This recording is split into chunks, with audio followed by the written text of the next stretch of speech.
Trump Zelensky meeting के बाद Ukraine ने जलाया पुतिन का एयरबेस। फ्लोरिडा मीटिंग फ्लॉप होने के बाद यूक्रेन ने उड़ा डाला रूस का ड्रोन बेस।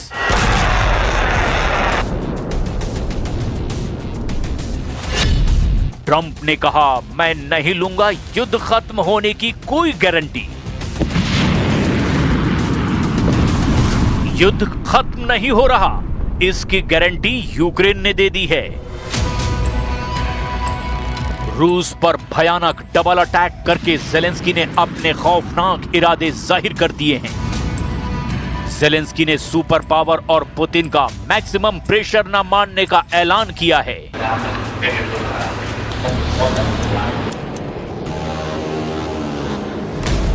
यूक्रेन अपनी जमीन के लिए आखिरी सांस तक जंग लड़ने को तैयार है। रूस में घुसकर नॉन स्टॉप हमले शुरू करके यूरोप के हथियार से जंग जीतेंगे ज़ेलेंस्की। रूस के न्यूज आउटलेट एक्स्ट्रा के मुताबिक रूस के माइकोप में खानस्काया मिलिट्री एयरफील्ड पर भयानक हमला हुआ है। गोलाबारी में दक्षिण पश्चिमी रूस के कॉकेशस पहाड़ों के बीच में बने खानस्काया मिलिट्री एयरफील्ड को भारी नुकसान पहुंचाया गया। यहां से रूस एयरक्राफ्ट में फ्यूल भरने और यूक्रेनी डिफेंस फोर्स पर मिसाइल और बम हमले करता है। खानस्काया बेस पर जान माल के नुकसान की जानकारी अब तक सामने नहीं आई,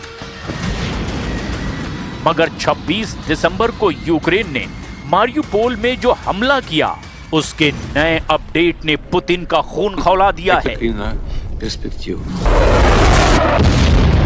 रूस ने बताया कि मारियुपोल हमले में उसके 15 सैनिक मारे गए।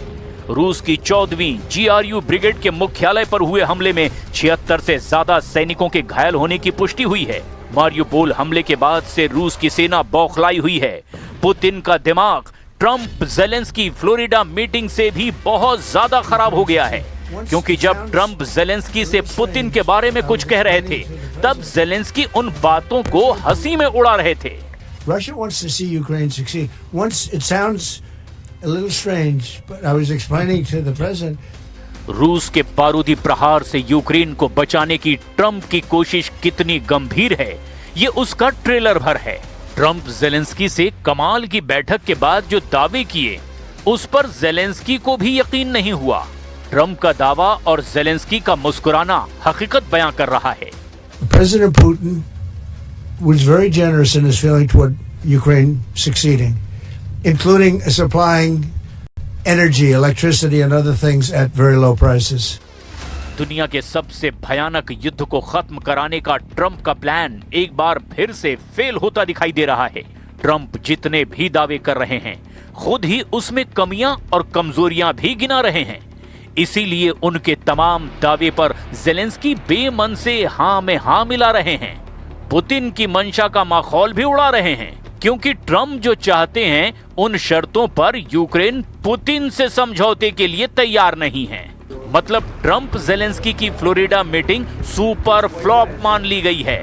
ट्रंप ने यह भी डर बयां किया कि अगर पुतिन से जल्द समझौता नहीं किया गया तो खून खराबा जारी रहेगा, लाशें बिछती रहेंगी और युद्ध को रोक पाना नामुमकिन हो जाएगा।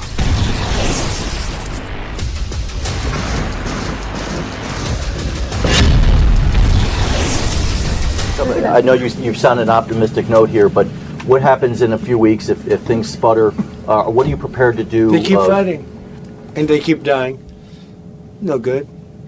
But if things don't happen, they keep fighting, and they keep dying.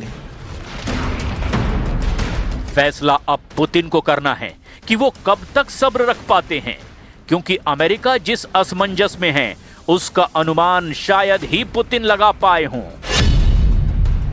Trump ने दावा किया कि ज़ेलेंस्की और पुतिन ने समझौते की 95% शर्तें मान ली है।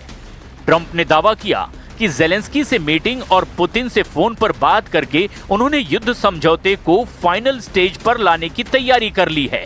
तब फिर फ्लोरिडा के मारे लागो में ट्रंप ज़ेलेंस्की की मीटिंग फुस क्यों साबित हुई?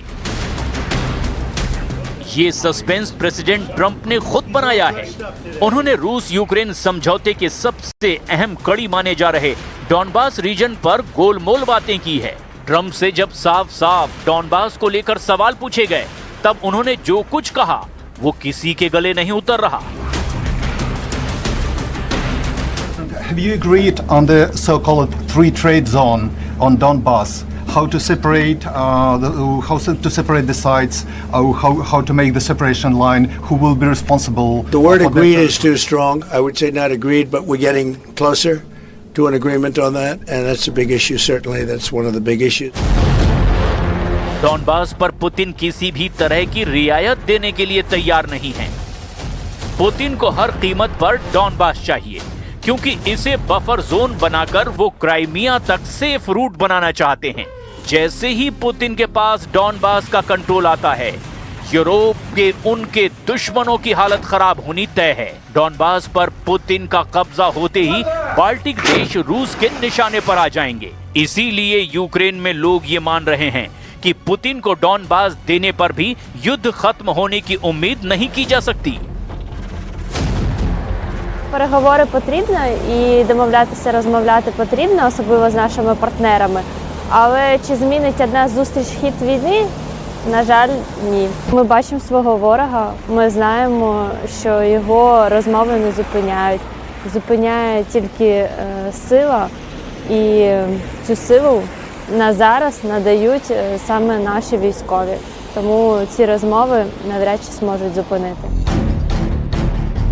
ज़ेलेंस्की के सामने मजबूरी है कि वो चाहकर भी सरेंडर नहीं कर सकते, क्योंकि ऐसा करना उनके खुद के लिए खतरा पैदा कर सकता है। मोर्चों पर चल रही लड़ाई बता रही है कि यूक्रेन की सेना सरेंडर करने के मूड में नहीं है, और यही यूक्रेन की जनता भी चाहती है। ऐसा कुछ पोल रिजल्ट भी दावा कर रहे हैं।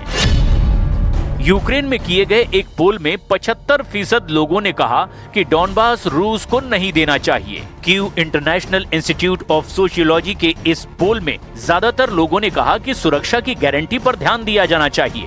63% लोगों ने कहा कि जब तक युद्ध मुमकिन है लड़ते रहना चाहिए। हालांकि दूसरा सच ये भी है कि यूक्रेन को लड़ने के लिए सैनिक नहीं मिल रहे हैं। ज़ेलेंस्की का युद्ध बहुत ही मुश्किल दौर से गुजर रहा है, इसमें कोई शक नहीं। साथ में उन पर अमेरिका का भी दबाव है, क्योंकि ट्रंप चाहते हैं कि ज़ेलेंस्की डॉनबास पुतिन के हवाले कर दें। लेकिन ज़ेलेंस्की की सेना ने पूरा दम लगा दिया है। रूस में भी यूक्रेन के ड्रोन अटैक बढ़ते जा रहे हैं। ऐसे में कोई शक नहीं कि दिसंबर 2025 के आखिरी दिन बहुत खतरनाक होने जा रहे हैं। यूक्रेन और रूस के बीच नहीं, बल्कि पुतिन और नेटो के बीच तनाव बढ़ता जा रहा है। यही वजह है कि ट्रंप भी घबराए हुए हैं, क्योंकि ना ज़ेलेंस्की झुक रहे हैं, ना पुतिन नरम पड़ रहे हैं। ऐसे में नए साल से पहले पुतिन ने महाविनाश के हथियारों का इस्तेमाल शुरू कर दिया तो तीसरा विश्व युद्ध शुरू हो सकता है, जिसका नतीजा कई मुल्कों की तबाही के बाद ही निकलेगा।